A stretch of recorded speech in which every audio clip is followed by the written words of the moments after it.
Yo, what's up dude, ketemu lagi dan kita di sini masih di Indo James Crypto Channel. Hari ini di tanggal 13 di bulan Mei 2024 ya.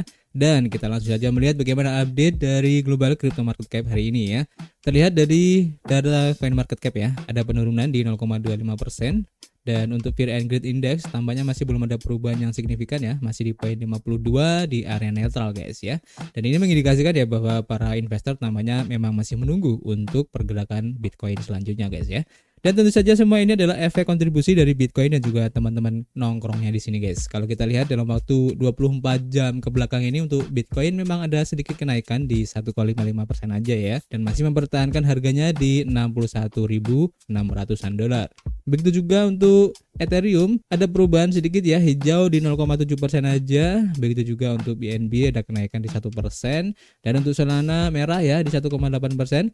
Dan kalau kita lihat di sini untuk altcoin secara rata-rata ya memang ada sedikit perubahan yang cukup lumayan ya dari beberapa altcoin, tapi secara rata-rata memang tidak jauh berbeda dari perubahan yang terjadi seperti halnya Bitcoin guys ya. Kemudian selanjutnya kalau kita lihat di sini untuk perubahan yang terjadi ya untuk pergerakan harga Bitcoin, dan terlihat di sini guys untuk close candle pada weekly kemarin tampaknya merah ya, dan meskipun di awal weekly sekarang ini hijau, tapi dengan pola yang terbentuk sebelumnya di weekly sebelumnya ini ada indikasi guys untuk bisa turun lagi ya, dan mencoba retest di sekitar harga 57.000 ya, atau akan meretest di MA20 di time frame weekly di sini guys ya.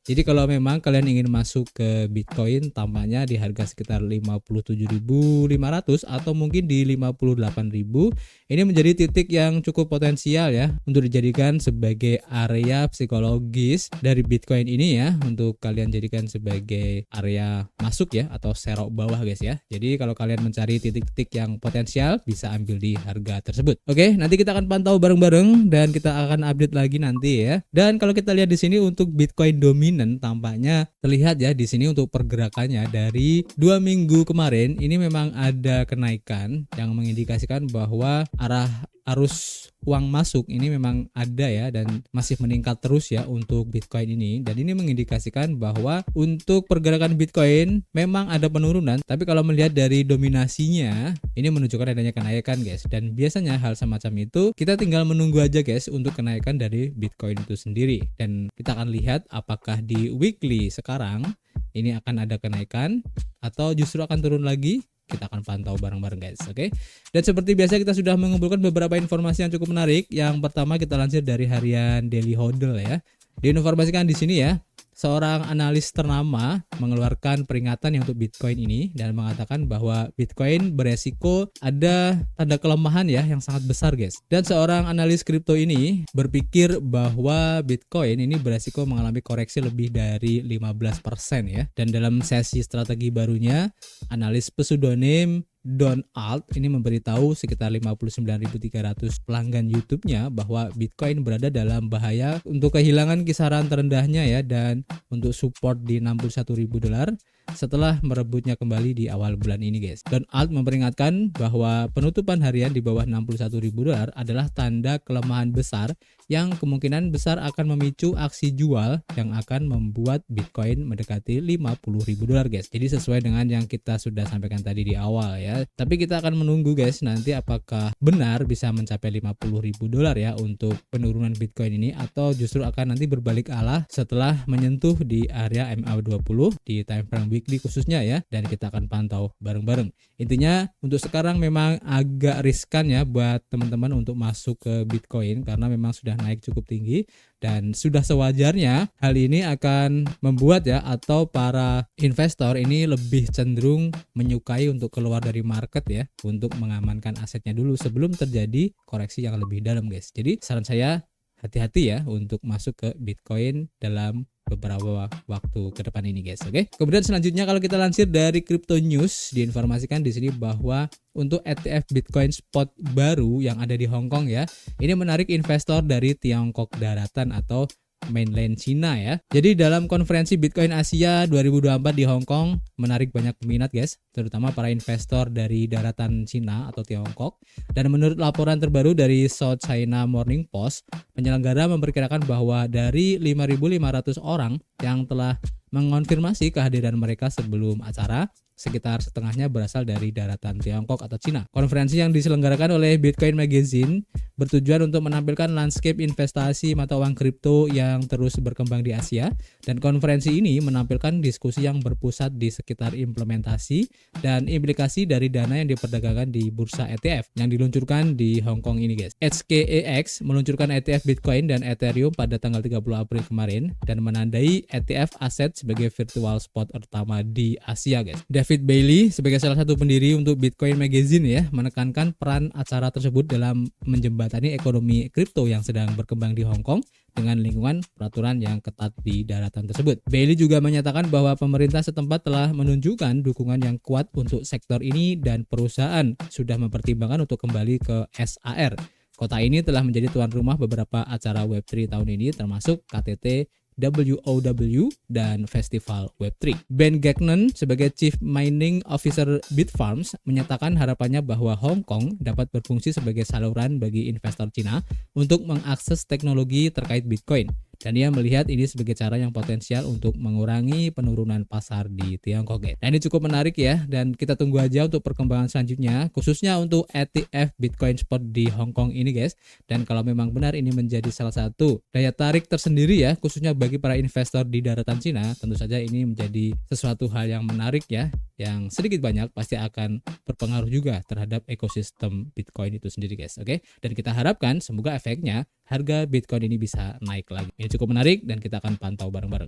Selanjutnya kalau kita lansir dari harian Daily Coin, diinformasikan di sini CEO dari Franklin Templeton ini bersemangat, guys, tentang masa depan dengan ETF on-chain. Nah, ini menarik ya. Jadi Jenny Johnson menyatakan bahwa ia merasa takjub dengan betapa murahnya biaya yang dibutuhkan untuk menjalankan operasi di blockchain. Teknologi blockchain dan industri kripto baru-baru ini mendapatkan dukungan di antara lembaga keuangan besar dan menandai pergeseran yang signifikan ya dari beberapa tahun yang lalu, di mana saat itu perusahaan manajemen aset bernilai triliunan dolar meragukan teknologi ini, guys, dan melabelinya sebagai sarang penipuan katanya. Namun industri ini telah berkembang pesat dalam beberapa tahun terakhir dan memenangkan hati para pengkritik yang paling keras sekalipun. Salah satunya adalah CEO dari Franklin Templeton ini, yaitu si Jenny Johnson, yang dukungan publiknya menandakan pergeseran persepsi yang sangat besar, guys. CEO Franklin Templeton mengungkapkan kecintaannya terhadap blockchain ini, di mana dia mengungkapkan antusiasmenya terhadap potensi blockchain dan menekankan bahwa perusahaannya telah mencapai cara-cara baru untuk memanfaatkan teknologi ini. Dalam wawancaranya, Johnson mengatakan bahwa perusahaan manajemen aset bernilai triliunan dolar ini mendapatkan banyak wawasan dari eksperimen internal yang membandingkan teknologi tradisional dan juga blockchain. Hasilnya sangat mengejutkan bagi Franklin Templeton ya, dengan Johnson yang menyatakan keheranannya pada efisiensi biaya teknologi blockchain dibandingkan dengan metode tradisional. Dan yakin dengan potensi teknologi ini, CEO mengisyaratkan rencana Franklin Templeton untuk mengeksplorasi jalur investasi baru termasuk ETF dan reksadana on-chain.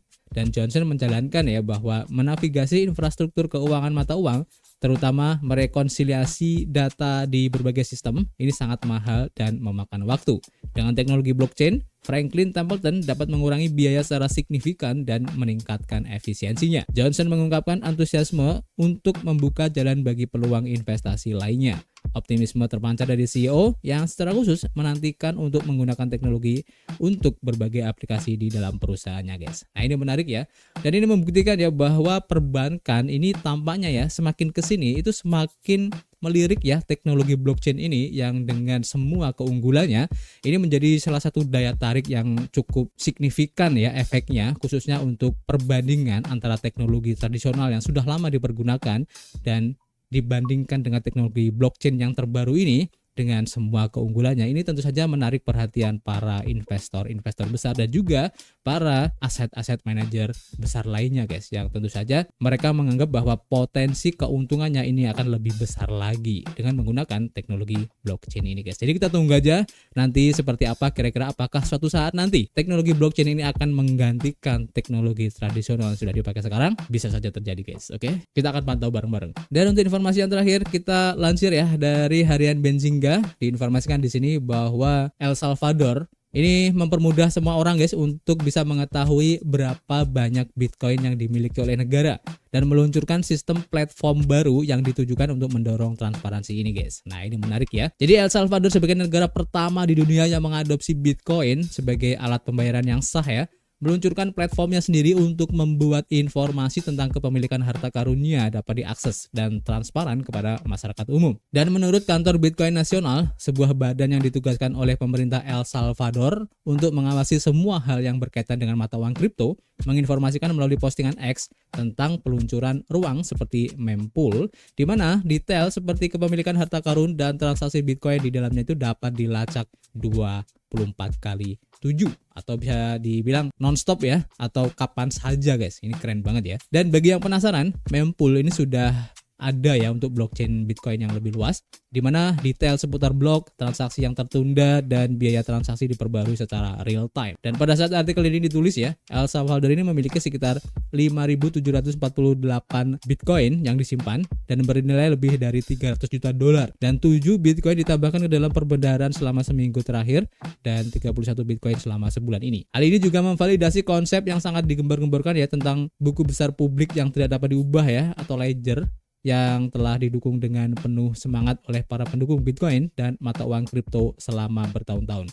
Dan El Salvador ini telah menggandakan penggunaan Bitcoin sejak mengadopsi mata uang digital terbesar di dunia ini sebagai alat pembayaran yang sah pada tahun 2021 kemarin. Negara ini telah mengadopsi rencana untuk membeli 1 Bitcoin setiap hari hingga harganya terjangkau dengan mata uang fiat. Keseriusan dari negara ini ya terhadap investasi Bitcoin semakin terlihat ketika mereka mentransfer lebih dari 5.000 Bitcoin ke Cold Wallet yang dianggap sebagai opsi penyimpanan yang lebih aman di dunia kripto ini guys. Jadi ini cukup menarik ya. Dan tentu saja dengan transparansi ini maka akan memperkecil ya adanya korupsi khususnya untuk investasi Bitcoin ini, di mana setiap warga ini kalau mempunyai kemampuan untuk melakukan checking atau melihat perbendaharaan dari Bitcoin negaranya, maka secara tidak langsung ini akan menjadi sesuatu hal yang menarik ya. Dan tentu saja hal semacam ini kalau seandainya diterapkan di berbagai layanan negara, mungkin hal ini juga bisa memperkecil terjadinya korupsi, penyalahgunaan dana, ataupun hal-hal penyelewengan lainnya di dalam sistem pemerintahan suatu negara guys. Jadi kita tunggu aja. Dan memang ya kalau seandainya teknologi blockchain ini diterapkan untuk sistem suatu negara, mungkin hal ini akan menjadi perubahan yang sangat signifikan sekali guys. Dan ini akan menjadi suatu perubahan yang sangat masif di dalam negara tersebut. Dan pasti akan banyak pro dan kontra di dalamnya dengan semua kepentingan masing-masingnya ya. Dan kita menunggu guys, kira-kira kapan ya di negara kita ini akan menerapkan sistem blockchain ini untuk bisa diterapkan di dunia pemerintahan untuk mencegah ya setidaknya penyelewengan dana ataupun korupsi-korupsi yang terjadi di negara ini yang sangat masif ini bisa diperkecil atau mungkin bahkan bisa dihapuskan guys. Ini suatu saat nanti kalau memang terjadi ini pasti akan sangat menarik sekali guys. Oke, dan untuk informasi hari ini cukup ya. Nanti kita akan share lagi informasi yang lain di Twitter. Kalian mampir aja di situ.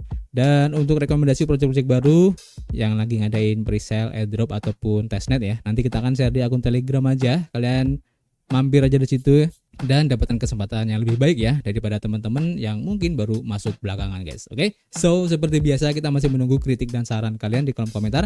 Nanti kita bisa ngobrol banyak di dalamnya dan tentu saja kita akan ketemu lagi di informasi berikutnya. Peace.